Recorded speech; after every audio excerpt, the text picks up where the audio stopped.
What's up, everybody? It's Mr. Talkbox. Check it out. You need to like and subscribe. Come on and catch a vibe. Boy, DOA playlist. Let's keep it funky. YouTube family, in my YouTube world, what's happening? I'm here today. I know y'all already see that man right there, sitting right there, right next to me, right there. Y'all know him. Everybody know him. We all love him. This is my brother, my friend, man, and I'm so happy to have him here today hanging out with me just for a few. Y'all give it up for the one and the only. There will never be another one like him, Mr. Tavis Smiley. Tavis, what's up? DOA, my man, brother. If I had your hand, I'd throw mine in. Oh, okay, I like that. No, it's a blessing to be on with you. As you know, I love you. Nothing but respect for you, for your artistic genius. You put out such a treasure trove of great music and beats, and you produce so many greats. And man, I was telling somebody the other day. Matter of fact, I was telling Dr. West today. I spent some time with our friend Cornell West, the pride of Sacramento. I saw him and Cliff on your program not long ago. And I was telling him how much I enjoyed that conversation. But I told Doc, I said, man, I have to watch out for DOA, man. That nigga won't stay in his lane. he getting in my lane. I said, that nigga, he don't see me trying to produce no records. I'm not trying to produce no records. You stay in your lane, Negro. I'll stay in my lane. But now I said, these conversations that DOA is having are so rich. I'm not just spank that Negro and tell him to stay in his lane. I saw the dialogue with Fred Hammond. Man, I love Fred, man. You got Fred to open up. I saw Smokey. Oh, man. That Fred thing, man. You got Fred to open up. I mean, you know that you have a rich dialogue when you have someone of Fred's stature and they start opening up to you. They start telling you stories and sharing details about things that they've never said publicly before. That speaks, one, to an interviewer who knows how to ask the right questions, but it also speaks to an interviewer who knows how to listen well. And I say all the time that what makes a great conversationalist, what makes a great talk show host in my lane is what I call generous listening. The more generously you listen, the more charitably you listen, the better you are as an interviewer. If you think you're leading the conversation, you're doing it wrong, man. You're not a band leader in this instance. You listen to what the guest is saying, and what they tell you, what they share with you, will always tell you where to take the conversation next. And so you've proven that you're a good listener. Of course, we know that anyway because your music ear is so cold, man. We know you hear well. We know you listen well. But it also speaks finally to the trust and rapport and respect that people have for you. One, that they'll come on and talk to you in this space. But secondly, as Fred did, they open up to you in that way. I interviewed Fred 1,000 times, and we're boys, man, have been for years. But he shared some things with you, born of your relationship, that I hope you appreciate and treasure, man, because I certainly did. Man, look at here. Bruh, you just encouraged me. You just put a whole bunch of gems out there, man, that I'm going to grab. And don't worry, man, I will never, ever, ever be in a Tavis Smiley lane. And for all those good things, man, I'll put the check in the mail, man, because you know.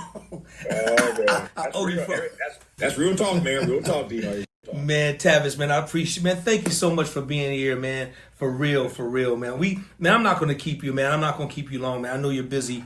But Tavis, I want to open this up like this, man. You know, I grew up in a generation where I want to talk about BET television. I grew up in this generation. My generation was all about coming home, man. You know, Donnie Simpson, Video Soul, Teen Summit, Tavis Smiley Show, Ed Gordon. I mean, everything. It was just so much good, positive television, man. I mean, I love BET. Was just my world. And we also like, you know, from entertainment and for an artist standpoint, they knew that once they go do the Arsenio Hall show, and then that video starts to run or that music is shared on BET, that record is going to be gold in about 2 or 3 weeks. It was just so crazy how just the support from BET was back then. Tavis, I wanna get your take, man, on, and I hope this is fair enough, but what happened to BET? I mean, it just changed, and maybe people probably have a different feeling than I have, but for me, we talk about this. I talk about this all the time, man, with the homies and family. BET was, oh man, we missed it. It was so positive, especially for black television.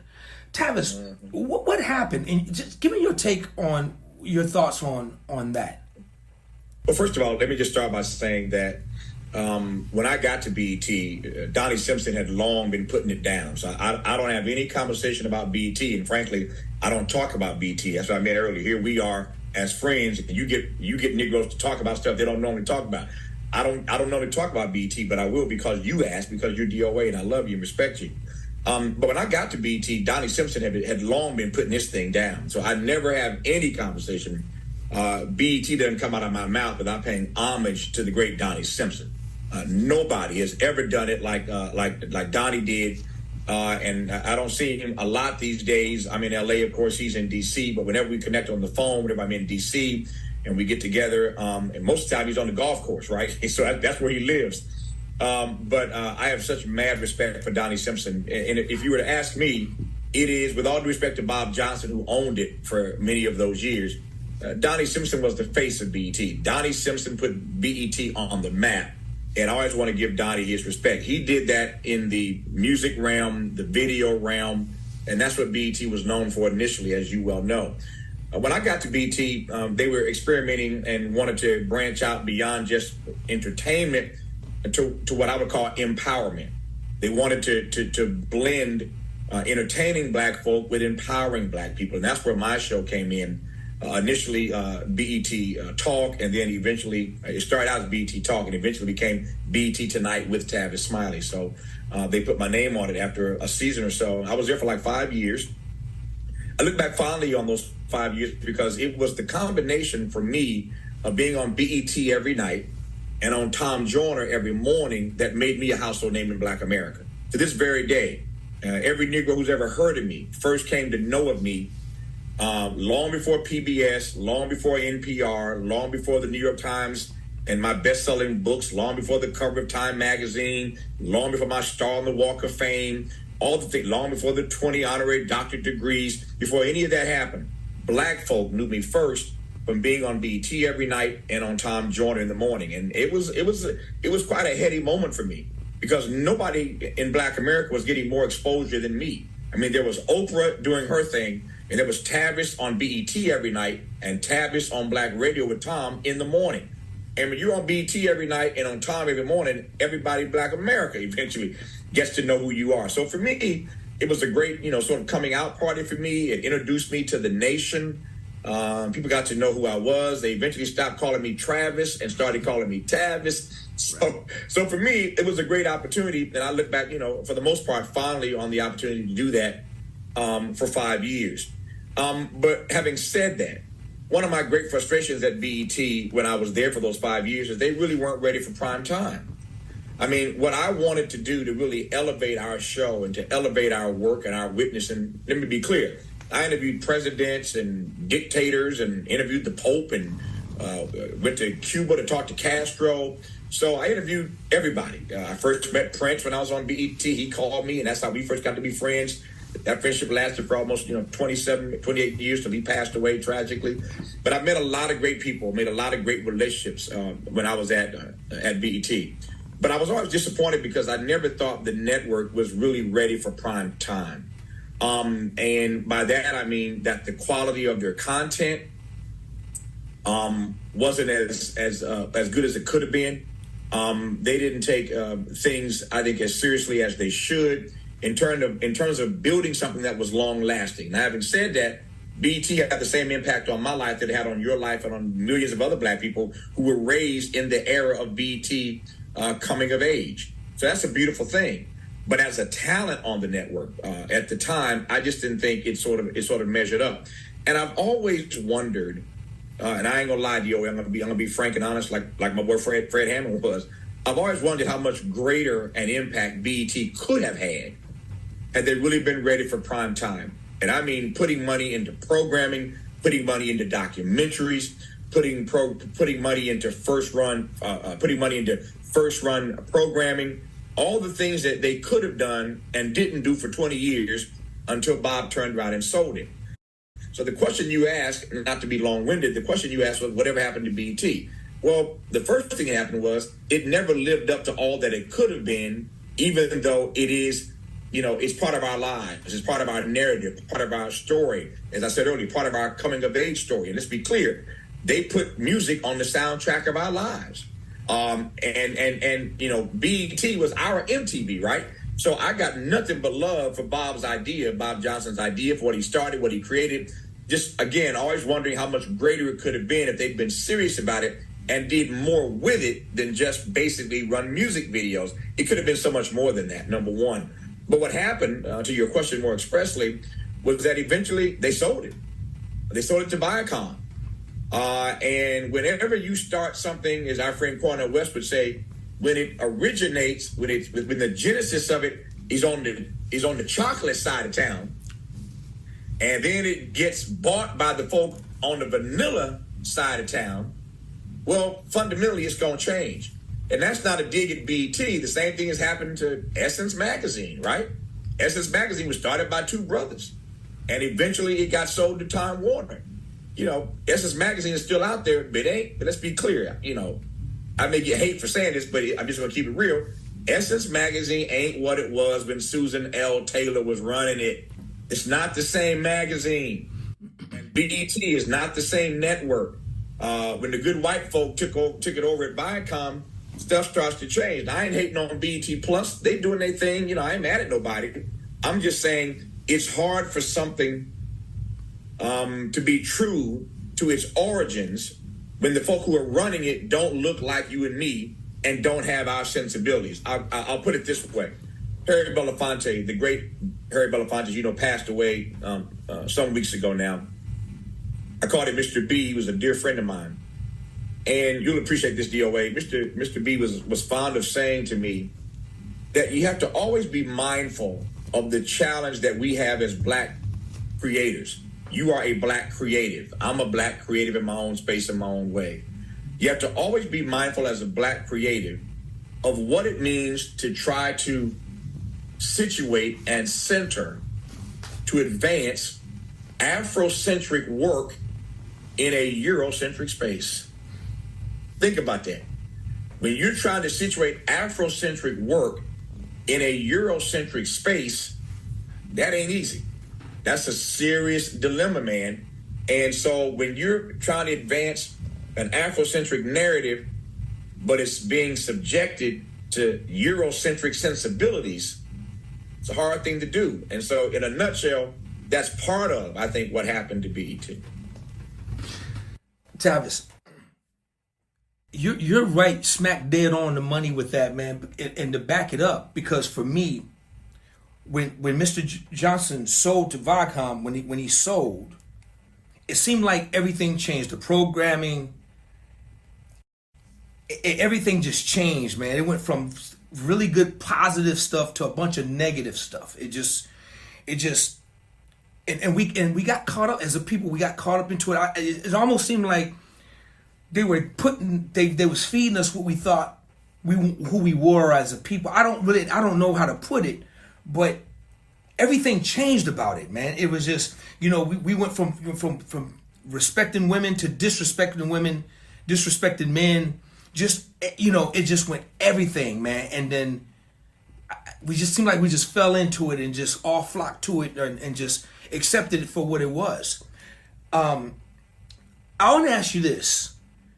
How come, like, some of our powerful Black folk, with the billionaires and the millionaires didn't come together to put the money together that Mr. Johnson was trying to get? Or maybe there was a group that was actually trying to buy BET just in order to keep the narrative and keep it in the same, so it wouldn't change. So it would stay the same. It goes to your point and the statement you made. was that ever thought about, or was that ever presented to Mr. Johnson, or what was up with all of that? Yeah. Two things. One, to be clear, when Bob Johnson owned BET, when I was there, of course, which is why I was so serious about my work and witness in the show that I hosted, there were always complaints even then about BET, not taking women seriously, advancing videos and advancing music that really didn't show us at our best. Those conversations were always, under the surface, even when I was there. But I take your point about the things that did change when it was bought by Viacom. To your question about the ownership, that's a question Bob Johnson would have to answer, whether or not he was interested in selling to another African American or not, whether he was approached by other African Americans or not. I do not know specifically. What I do know is that Bob Johnson was the face of BET, but a white guy named John Malone put up all the money. So the answer, I think, in part to your question, DOA, is that Bob Johnson wasn't calling the shots on who they were going to sell to. It's that notion that our friend, Cornel Westergain talks of often. He ain't the only one, but this notion of black faces in high places. Just because there are black faces in high places don't mean these Negroes are calling the shots. At the end of the day, a guy named John Malone, a very wealthy and very well-known white businessman, put up the money to finance essentially Bob Johnson's dream. So when it came time to sell, Bob Johnson did not have the final say on who they were going to sell it to, what they were going to sell it for. A great deal of that had to do with John Malone, who had his own say. So I don't know that John Malone was interested in selling to black folk. I don't know that black folk could give John Malone what he wanted in terms of the selling price for BET. What I do know, and because it's been in the media a lot lately, is that there are conversations now, publicly and privately, about selling BET again. And the folk in the conversation right now about buying BET include Puffy, Tyler Perry, and a few other names. So there are a number of black names that are floating around now who are apparently interested in buying BET now. At that time, I don't know that, that Bob Johnson really had the wherewithal to make the final call on who they were going to sell to. At this point, in this era where, everybody is more interested, I think, more earnest, more aware of the need to make sure we have black-owned media outlets. I mean, I'm no BET, but our talk station, KBLA Talk 1580, is celebrated here in LA and all across the country, where it's heard by all kinds of people because they know we are a black-owned and black-operated talk radio network. And they know that we are only pushing an agenda that is in their best interest. They know that our questions, our commentary, our end and aim is to challenge our folk to re-examine our own assumptions, to expand our own inventory of ideas. But ultimately, what we are trying to do is to amplify black voices. And so when people know that you're black-owned and black-operated, they know that they can trust what you are saying to them every single day. So black media ownership matters now more than ever. And so I think in this particular space and time, Viacom sort of understands that. And so they're willing to have these conversations with a Puffy, with a Tyler Perry, with other names I've heard bandied about. Again, we shall see. The jury is still out on that. But we'll see if this time around, BET, which was once black-owned, perhaps will be black-owned again. Who knows? The jury's still out on it. Tavis, it's so powerful, man, and mind-blowing and educational.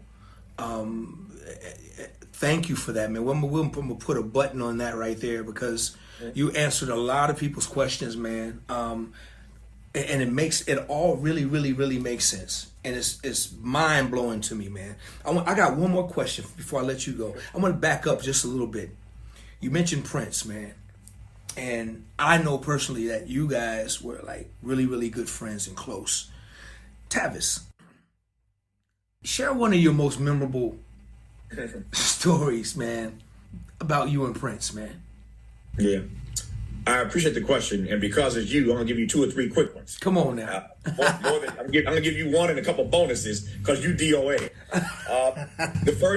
The first story is the story of how we met. So I mentioned I met Prince when I was on BET. So Prince, like everybody else, thankfully, was watching me every night on BET, and he had decided that he was going to come on my show and give me an interview. Prince had never been on BET. They played all his videos and all that, but he had turned down every request, even Donnie Simpson. Nobody had talked to Prince. He had not gone on BET. And so, unbeknownst to me, he had decided that he was going to come on my show as a guest. So I live in LA, as you know, and BET was in DC at the time. So I'd fly back and forth between DC and LA every week. I'm there Monday through Friday, fly home on the weekends to LA, fly back on Monday night, or I'm on the weekend traveling, giving speeches or making appearances. But I was always out of DC on the weekends, either in LA or on the road. So on this particular weekend, I'm back in LA. It's early Saturday morning. All of my friends know, don't call me on Saturday morning. I've had a long week of doing live shows on BET. I've flown all the way across the country to get back to LA.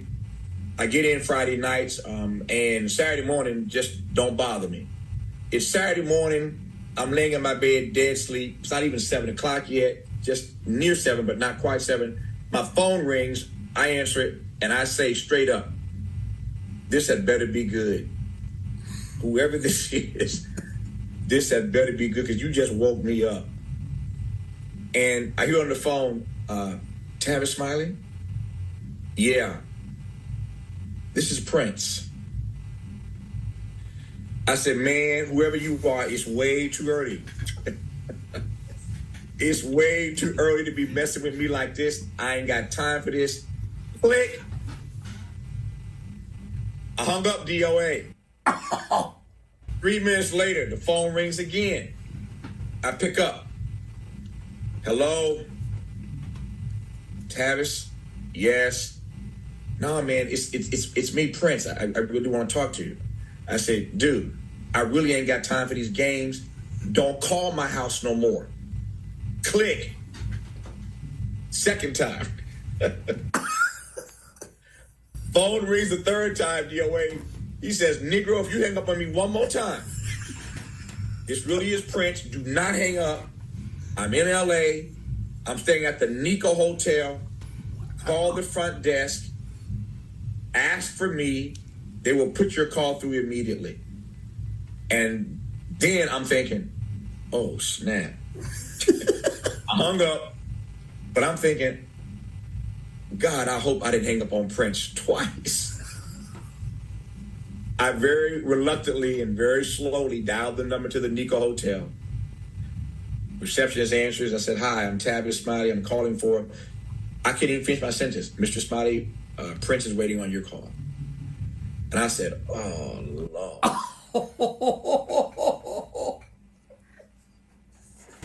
I feel like an idiot, DOA. Like, hung up on Prince twice, man. And they put the call through to his room, and he says, hello. I said, Prince, it's Tavis. I said, brother, I am so sorry. I apologize profusely. And I'm trying to apologize. He just starts laughing. And I said, no, I'm serious, man. I'm just stumbling and bumbling. And now, mind you, I've never talked to Prince. I've never met him. I haven't talked to him anything. My first time. And he starts laughing. He says, don't worry about it. He said that happens from time to time. It happens from time to time. I don't often call people cold like that, but when I do, it can happen. So it's okay. It's okay. Wow. I said, I'm sorry, brother, but now we're on the phone. How can I help you? How can I serve you? He said, I'm in LA, and I'm wondering if you can, what your schedule's like today, if you have time to have lunch with me. And I'm thinking, this is Prince asking me if I have time to have lunch with him. Heck yeah. So I said, what time? He said, 12 is fine. I get there at 12, long story short, we're supposed to have a 1-hour conversation, 1-hour lunch. 4.5 hours later, we still sitting at the table. Wow. That conversation went 4.5, almost 5 hours that day. Wow. Long story short, we talked about a little bit of everything. I said earlier that he had decided that he wanted to come on my show. I had no idea about this. And when I got a phone call a couple weeks later from his assistant that he was going to be in the DC area and was offering to come on my show, would I consider having him on? I'm thinking, oh, absolutely, you know. And then I'm kind of smiling and grinning, thinking, yeah, I must have convinced him and sold him on how cool I am when we had that lunch in LA a few weeks ago. Wrong. It took me months to figure this out, DOA, but that Negro was so brilliant that he basically invited me to lunch to pre-interview me. He's trying to figure out if I'm cool enough for him to sit with and talk to.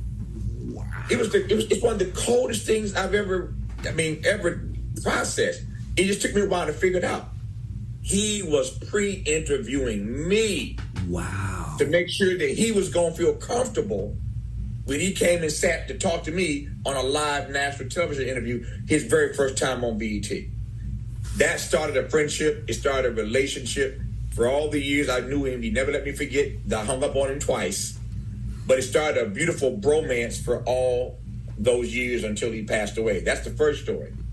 Secondly, is the story of his coming on my PBS show one night. Now, once we got to know each other, I feel so fortunate. As you know, I have more interviews with Prince than anybody. I'm the one guy we always felt comfortable talking to. Why, to this day, I do not know. God just favored me with this friendship with Prince. I did nothing to deserve it, nothing to earn it. It's like grace. Right? Grace is an unmerited favor. I didn't do anything to earn it. An unmerited favor of Prince becoming one of my friends, one of my dearest friends. So at this point, years later, we've interviewed a bunch of times, right? But one night he calls me, he's coming on the TV show, and he says to me, Tavis, why don't we do your show open a little different? So what you got in mind? I stood on my mark every night on PBS, and I said, good evening from Los Angeles, I'm Tavis Smiley. Tonight, a conversation with the brilliant artist, DOA, about his new album, da-da-da-da-da-da-da-da. That conversation with DOA starts right now. And then the theme music for my show opens up. That's how I did every night. Gotcha. So Prince says, DOA, why don't we do it different? Why don't you stand on your mark and say something like, good evening, I'm Tavis Smiley. Tonight from Los Angeles, a conversation with Prince. And just walk off. I'm like, what happens next if I do that? Tonight, a conversation with Prince on PBS. I walk off. He says, here's the point. He says, I'm going to be sitting behind. This is all his idea, DOA. I'm going to be sitting behind you as you stand up straight and do your open. I'm going to be seated behind you on a stool, holding my acoustic guitar straight up. You're a tall enough guy and a big enough guy. I'm sitting down, holding my guitar up behind you. Can't nobody see me sitting behind you. So the spotlight is on you to start the show. Everything behind you is dark. When you say tonight, Prince on PBS, and you walk off, the spotlight is going to hit me. They're going to like, oh, Lord, there's Prince sitting right there with his acoustic guitar in hand. The conversation ain't started. My theme music hasn't played, but the spotlight comes up on him. He starts strumming his acoustic, and he is going to do his number. After that, my theme music starts. When the theme music is done, we're in our two seats. The conversation begins. All right. I said, Prince, great idea. I love it. We're going to do that. So we're taping the show within a couple of days. I get a phone call the next day from Prince, DOA. And he says, T, I said, hey, Prince, how are you? I'm great, man. Can I ask you a question? Sure you can. He said, what is the color palette on your set design? Your stage? What's the color palette? Like, we got it's blues and purples, you know. He said, could you send me the color palette for your set design? Long story short, Venus Williams, the great tennis player, that Venus, she had begged me for the opportunity to design a new set for me. I had agreed to let Venus, I wasn't sure how it was going to turn out. It turned out great. But for the last 5-7 years of my 15 years on PBS, the set I sat on was designed by Venus Williams. I called Venus. I asked Venus, send me the color palette that you used to design my show. Can you send that to me? She said, sure. Why do you need it? I said, Prince wants it. She said, oh, okay, I'll get it to you right away. So Venus sends me the all that stuff. I get it over to Prince's office. He says, thank you. All right. Next day, Prince calls me DOA and says, Tavis. I said, yeah, man. Can I ask you a question? Sure, Pete. He said, what key is your theme music in? I'm thinking, I ain't no DOA, but I know music. I'm thinking F flat, maybe. I'm thinking da-da-da-da-da-da. He says, well, do this. Can you MP3 me your theme song, your opening theme song? Sure, Prince. Called my office. I said, I need you to MP3 me the theme song. Sent it to Prince. Text me back. Got it. Thank you. See you tomorrow for the taping. We do the taping. Just to see, laid it out. I do the intro. I walk off. He strums his acoustic, does this beautiful little song, this little melody, and then he finishes. My theme music starts. The show opens. We're sitting in our chairs, and we go from there. When we finished the taping that next day, he says, what are you doing for dinner tonight? I said, I got a few more shows to tape, and after that, I'm just going home. He said, why don't we have dinner tonight? I said, sure. Finish taping, take a shower, meet him at this restaurant. Not unlike Prince, he done rented out the whole restaurant for me and him, just two of us. He done rented out the whole restaurant on Melrose. So we're sitting in this restaurant on Melrose, and we're eating and just kicking it. I said, Pete, can I ask you a question? He said, yeah. I said, why did you ask me for the color palette? He started laughing, and he said, oh, man. He said, you missed it, huh? I said, yeah, I must have.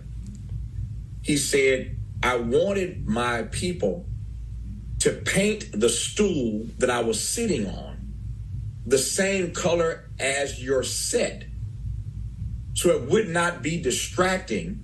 And because the color would blend into the set, it would appear that I was floating on air as I was sitting playing my acoustic guitar. I wanted the color of the stool to blend with your set. I said, you are some kind of Negro. And so then I asked him, I said, so why did you ask me? And you're going to love this one, DOA, being the great artist that you are.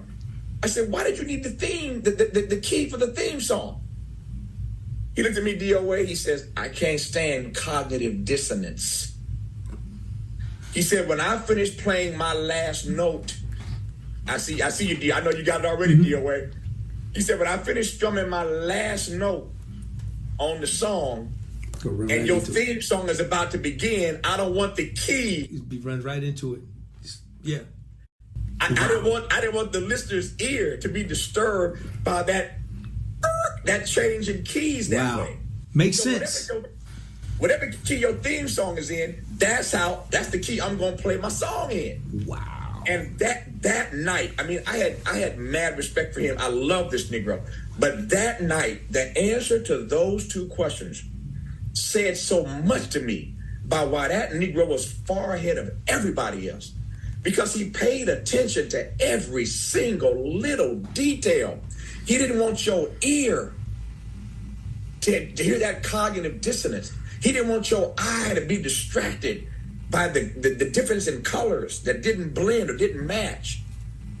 And I learned that night a whole nother level of appreciation for his artistic genius, for his gift, for his attention to detail. And I thought I was a pretty detailed guy then, you know. And my staff said, you know, they would have told you then, Tavis don't play. He's on top of detail. But man, I became even more anal after that night about focusing on all the details to give the audience the richness of an experience that you want them to have. Prince used to tell me all the time, Tavis, every time I go on stage, I am clear about this. Somebody's seeing me for the first time, and somebody's seeing me for the last time. And whether it's the first time or the last time, I want them to have an experience that they will never forget. And that's why you paid attention to all those details. Final story. Prince called me one day and said, I'm playing Montreux this summer. What you doing this summer? I said, when are you playing? He told me the dates. He said, you want to go? I said, heck yeah. So I packed my bag. I'm ready to go to Montreux with Prince.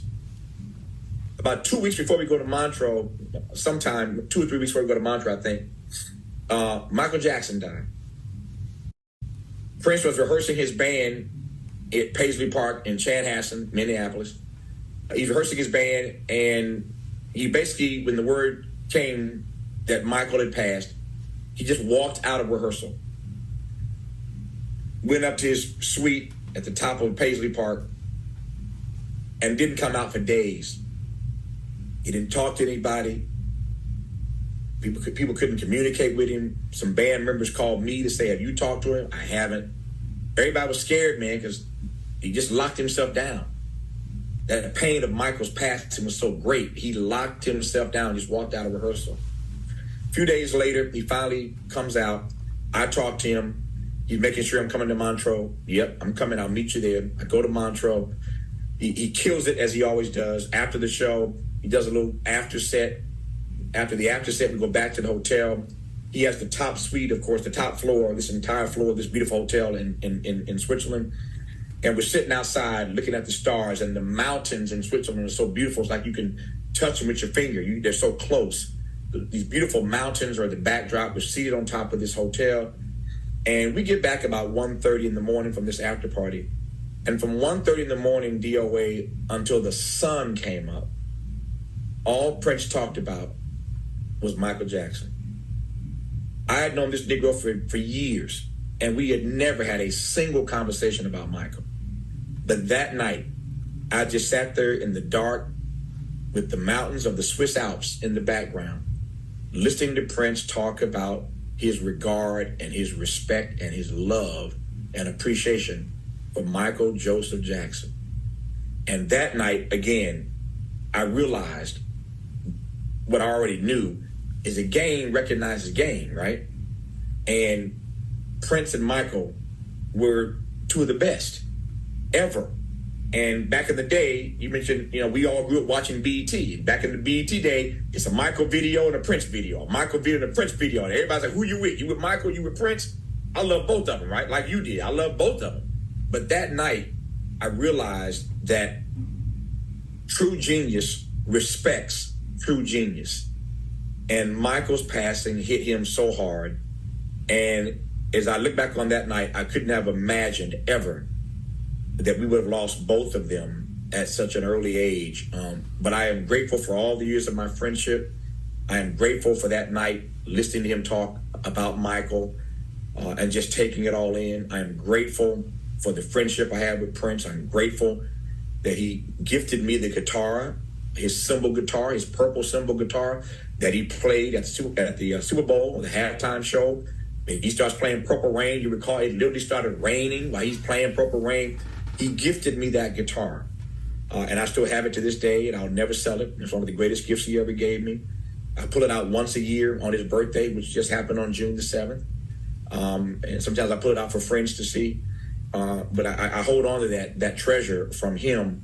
And finally, I'll just say the reason why I went out and bought this radio station, and I'm building this Black-owned national talk radio network, because Prince told me for years, DOA, you have to own your own content. He always said content is king. That's why he had that word slave on his face, in his beard for a while, because as you know, he didn't own his masters at Warner Brothers.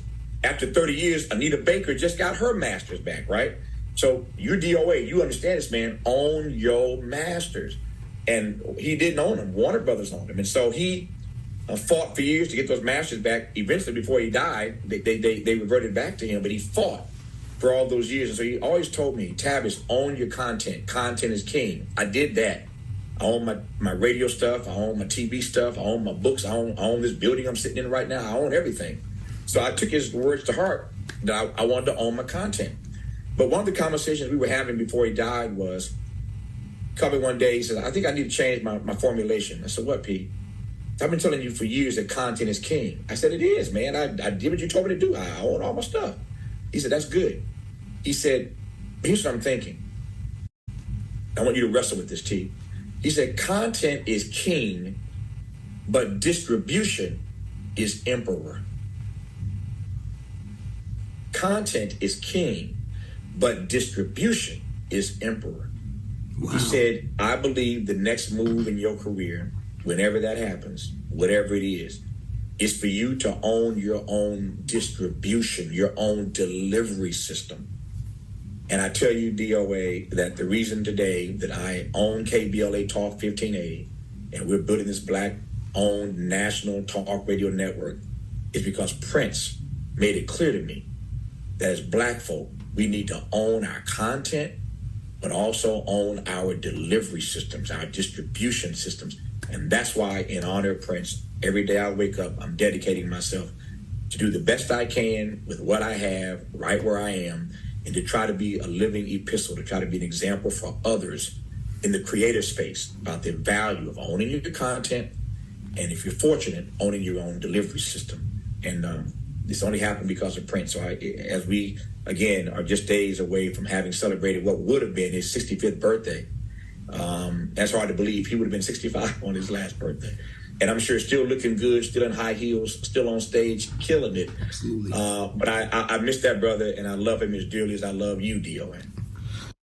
Tavis, man, dude, man, I got goosebumps right now just listening to you talk about this. It's so great, man. We're gonna wrap this up. Tavis, how can a man, going back to what you said a few minutes ago about how detailed he was, and I think everybody knew that. You know, I had a chance to hang out at Paisley when I did a run with the Time, and I know all about the suite. I know all of that, man. I was there, and he was so detailed, man, with everything. I mean, from the way I don't ever think I've ever seen him wear the same thing twice. It just, in my whole time just watching the brother, he was detailed. Let alone we know how detailed he was with the music. Tavis, for a man to be that meticulous and that sharp, and then really hearing some of the stuff that he's given to you. I mean, with the stool and the MP3 of the song and all of that stuff is crazy. Never heard anything like that before in my life. Tavis, how can there not be a will? Yeah. That boggles my mind when I think about it. What's your thoughts on that? Yeah. Very simply this.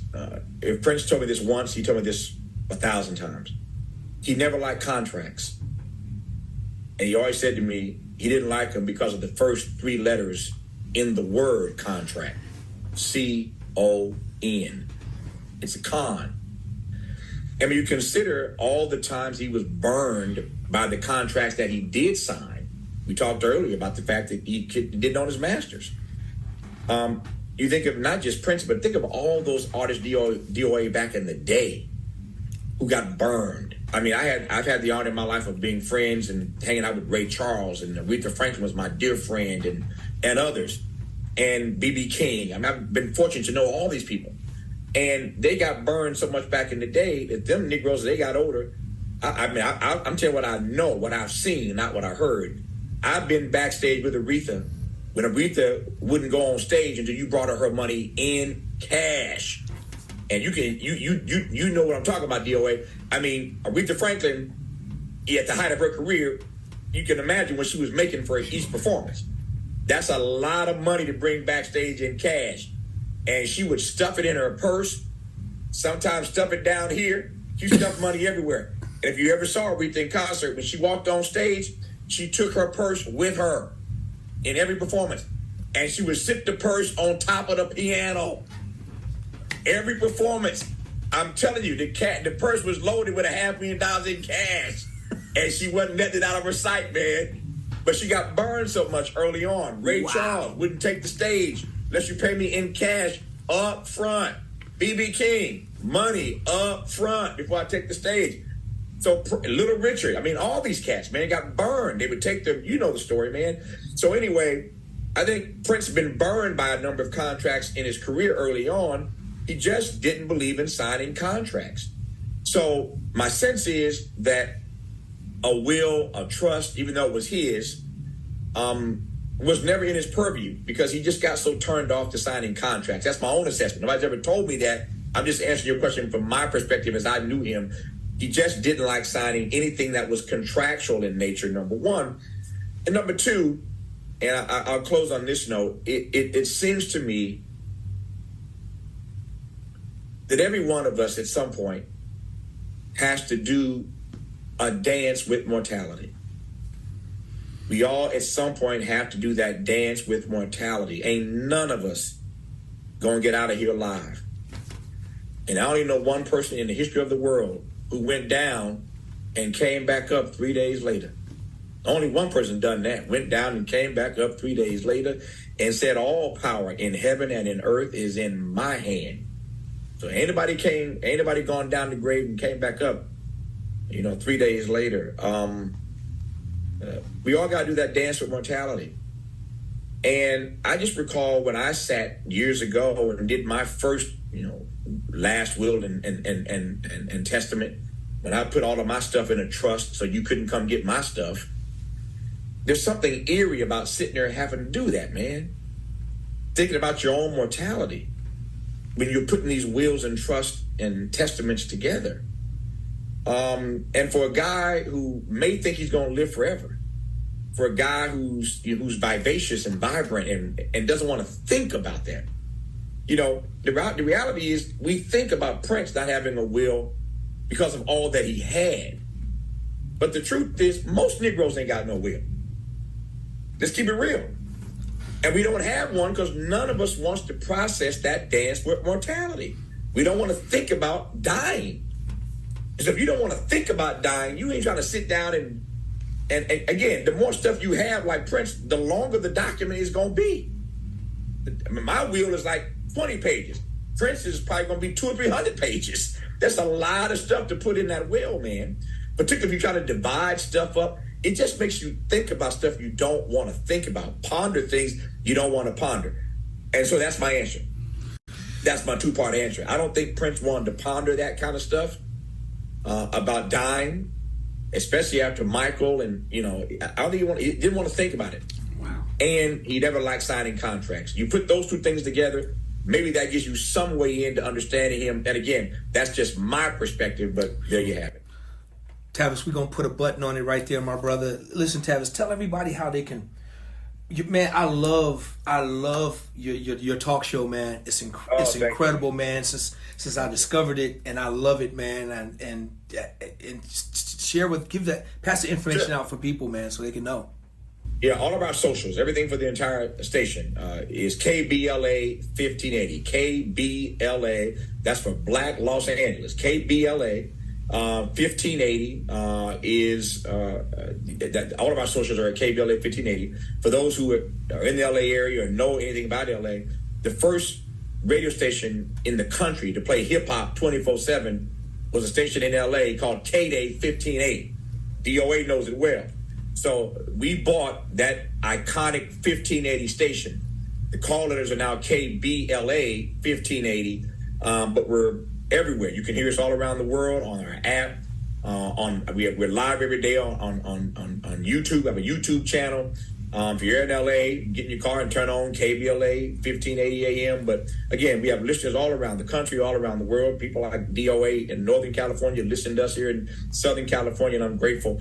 But that app is on fire, man. So KBLA 1580, Facebook, Twitter, Instagram, YouTube, app, everything. KBLA 1580.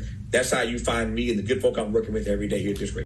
Y'all, please go check out my brother, because Tavis, you have a great variety of shows, man. A beautiful variety, man, and I love it, man. Listen, man, I can't thank you enough, man, for hanging out, man. And brother, you inspired me today, and I'm sure you're going to inspire whoever tunes in and watches this conversation, man. And brother, thank you so much, man. I can't thank you enough, man. I can't thank you. I appreciate you, man. The opportunity to talk to you is always a beautiful thing, a meaningful experience for me whenever we connect, even through this camera, man. I'd rather be in person, give you a big hug, and tell you how much I love you, but I can do that right now. I love you, man, and there ain't nothing you can do about it. I just love you, bro. I love you too, my brother. Everybody, Tavis Smiley, y'all give it up for him. DOA,